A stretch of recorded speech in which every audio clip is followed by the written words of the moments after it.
Hi, everybody.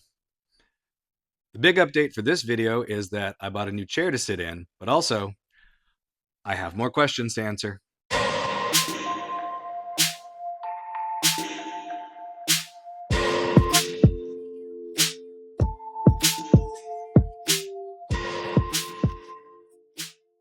As always, these are real questions submitted to me by friends, family members, and concerned citizens. And if you have any questions for me, you can text me 760-902-0832. Do you support raising the federal minimum wage? Yes. Should any president have immunity from prosecution? No, no, no, no, and hell no. What's a song that helps you stay motivated and positive? Right now, How Bad Do You Want Me by Lady Gaga. If someone met you for the first time, how would you describe yourself? I'm on the record in previous videos that the best way to describe me is nerdy, queer, smartass. What is the most important factor in enacting change? I would say the most important factor is believing in what you're saying to people, believing in what you're offering people.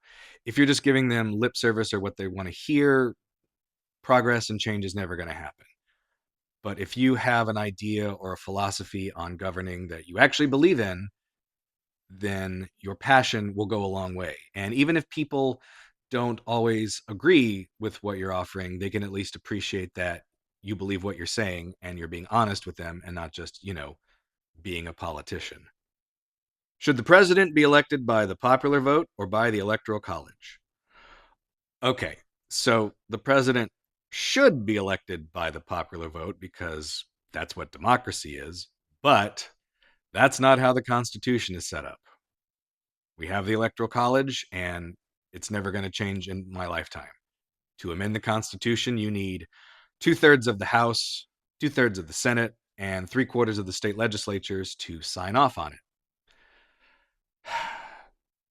Yeah, it's not happening. And it really bothers me when you see these PACs or political groups raising money to try to end the electoral college. And I'm like, okay, you don't have an actual plan. You just want to take people's money. And even if we can't change the electoral college, at least as far as getting rid of it, we can alter the math, which is why I'm passionate about expanding the House of Representatives, because that will change the electoral college. And frankly, it would favor the Democrats. Here's how I would describe the electoral college. Say you have a football game and one team scores 15 points by kicking 5 field goals, and the other team scores 2 touchdowns and kicks 2 extra points, so they have 14 points.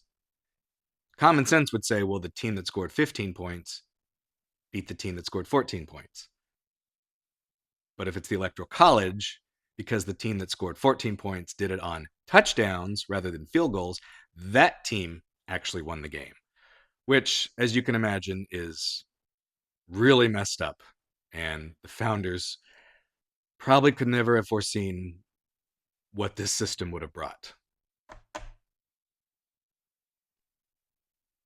That's enough questions for this week. I will be back next week to answer more. And until then, keep your eyes open.